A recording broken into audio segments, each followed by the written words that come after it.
Graham.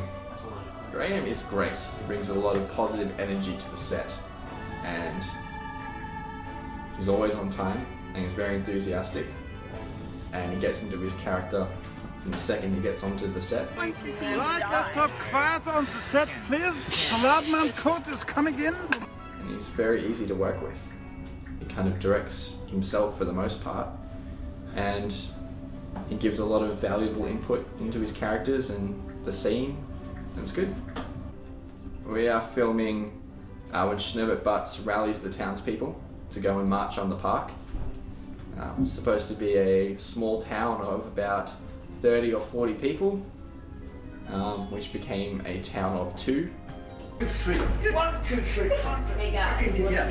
So is that too much? I think maybe for the scene, purely because what we want to enter on is a scene where the violence is kind of dissipated. So. Also shoot the introduction of Schnerbert Butts here with the 2 nuns, and we had a nun not show up. This is females. It is. Nuns are female. Female. Yeah. No. It's fine. We don't see your face. We had to enlist Leo. He's one of our gaffs, and he had to become a nun. He became surrounded by the authorities. He was imprisoned without trial. No one hated the boy more than Schnerbert Butts.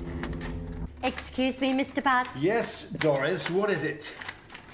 The notice of closure has been taken down. There's only one option left. We will have to take the boy to St. Augustine.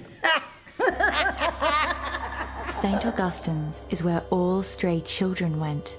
What went on inside wasn't known, but any kid that went inside never returned.